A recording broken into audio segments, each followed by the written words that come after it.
Breaking news Vallabhaneni వంశీకి హైకోర్టులో నిరాశ ఎదురైంది. ఆయన దాఖలు చేసిన బెయిల్ పిటిషన్ను డిస్మిస్ చేసింది హైకోర్టు. ఎస్సీ ఎస్టీ కోర్టును ఆశ్రయించాలని సూచించింది. గన్నవరం టీడీపీ ఆఫీసుపై దాడి కేసులో ఆయన దాఖలు చేసిన ముందస్తు బెయిల్ పిటిషన్ను కోర్టు డిస్మిస్ చేసింది.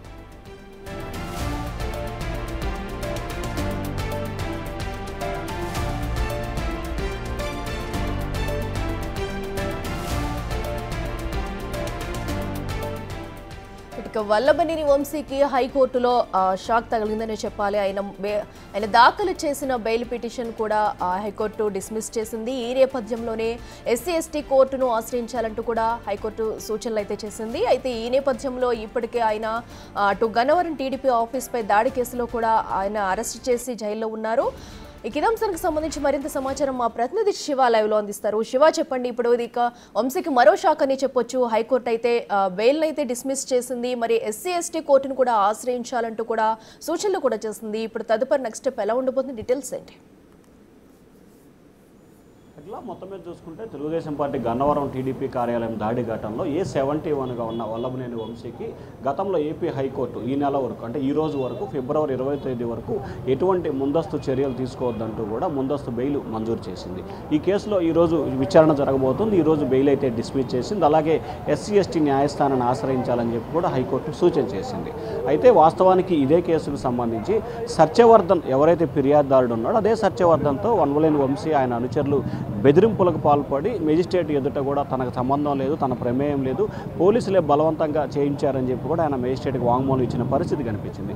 ఈ నేపథ్యంలో సత్యవర్ధన్ని బెదిరించిన కేసులో మరొక ఎస్సీ ఎస్టీ కేసు కూడా వల్లభనేని వంశీతో పాటు మరికొంతమందిపై కూడా నమోదైన పరిస్థితి కనిపించింది. అయితే ఈ కేసుని డిస్మిస్ చేయాలని చెప్పి కూడా మొదట ఆయన భావించారు. దానిలో భాగంగానే ఆ బెయిల్ని కూడా ఆశ్రయించారు. అయితే కేసు దాదాపుగా క్లోజ్ అవుతుందని భావించిన తరుణంలో అనూహ్యంగా కూడా ఈ కేసులో సత్యవర్ధన్ ఫిర్యాదు చేయడం, ఆ ఫిర్యాదు బంధువులు ఫిర్యాదు చేయడంతో వల్లభనేని వంశీపై మరొక కేసు నమోదైంది. మరొక వైపు ఈ కేసుకు సంబంధించి కూడా ఏదైతే బెయిల్ పిటిషన్ విచారణ సమయంలో కూడా అనేక ఆసక్తికరమైన అంశాలు విచారణ సందర్భంగా ప్రభుత్వ తరపు న్యాయవాదులు వినిపించిన పరిస్థితి కనిపించింది. ఏదైతే వల్లభనేని వంశీకి సంబంధించి ఈ కేసులో ఫిర్యాదుదారుడు ఎవరైతే ఉన్నారో అతన్ని బెదిరించి చంపుతామని చెప్పి కూడా ఆ బెదిరింపులకు పాల్పడి కిడ్నాప్ చేసి బలవంతంగా న్యాయమూర్తి ఎదుట వాంగ్మూలం ఇచ్చే ప్రయత్నం చేశారు.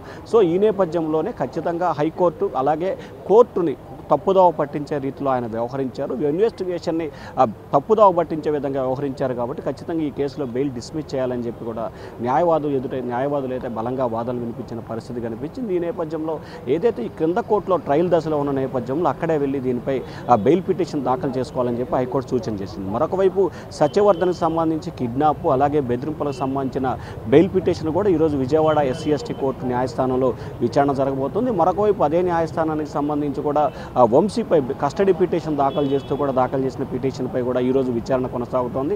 మరొక వైపు ఏదైతే హైకోర్టు సూచన మేరకు గన్నవరం టీడీపీ కార్యాలయం దాడి ఘటనకు సంబంధించి ఆ కేసు సరిగ్గా ఇవాళకి 2023 ఫిబ్రవరి 20వ తేదీన ఈ ఘటన జరిగింది. దాంట్లో ఆయన మొత్తం 88 మంది నిందితుల్ని పోలీసులు చేర్చారు. దాంట్లో A71గా వల్లభనేని వంశీ ఉన్న పరిస్థితి కనిపించింది. సో ఈ నేపథ్యంలో ఎస్సీ ఎస్టీ కోర్టులో మరొకసారి ఆయన బెయిల్ పిటిషన్ దాఖలు చేస్తారు. కాబట్టి ఈరోజు అయితే విజయవాడ న్యాయస్థానానికి సంబంధించి 2 పిటిషన్లపై విచారణ జరగబోతోంది.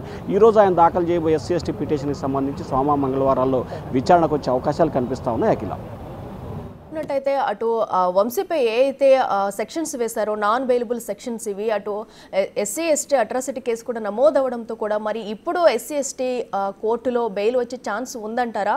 అక్కడ ఏ అంశాలను పరిగణలోకి తీసుకుంటారు? అంటే ఇలాంటి కేసుల్లో బెయిల్ రావడం ఛాన్స్ ఉందంటారా?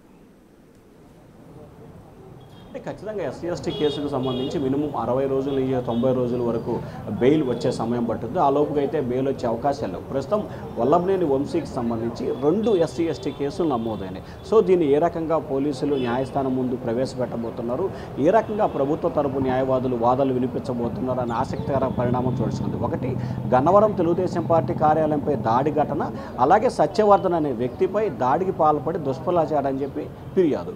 ఈ ఫిర్యాదుకి సంబంధించి ఈరోజు బెయిల్ డిస్మిస్ డిస్మిస్ అయింది. ఇక రెండో దానికి సంబంధించి అదే సత్యవర్ధన్కి సంబంధించి కిడ్నాప్ చేసి బెదిరింపులకు పాల్పడ్డారని చెప్పి తాజాగా విజయవాడలో పటమట పోలీసులు ఎఫ్ఐఆర్ నెంబర్ 85 నమోదు చేశారు. దాంట్లో కూడా వల్లభనేని వంశీ A1గా ఉన్నారు. ఇక్కడ గన్నవరం టీడీపీ కార్యాలయం దాడికి సంబంధించి A71గా ఉన్నారు, ఇక్కడ A1గా ఉన్నారు. సో రెండు వల్లభనేని వంశీపై కూడా ఇప్పుడు SC ST కేసులు నమోదైనాయి. సో ఈ నేపథ్యంలోనే ఖచ్చితంగా SC ST న్యాయస్థానాలకు సంబంధించి దాదాపుగా 60 రోజుల పైనే బెయిల్ రావడానికి అవకాశాలు ఎక్కువగా ఉన్నాయి. ఈలోపు బెయిల్ వచ్చే అవకాశాలు అయితే చాలా తక్కువగా ఉన్నాయి. గతంలో జరిగిన పరిణామాలు కానీ లేకపోతే కొన్ని కేసులు కానీ పరిశీలించినట్లయితే SC ST అట్రాసిటీ కేసుకు సంబంధించి బెయిల్ అయితే మాత్రం అంత తొందరగా వచ్చే అవకాశం కనిపించట్లేదు.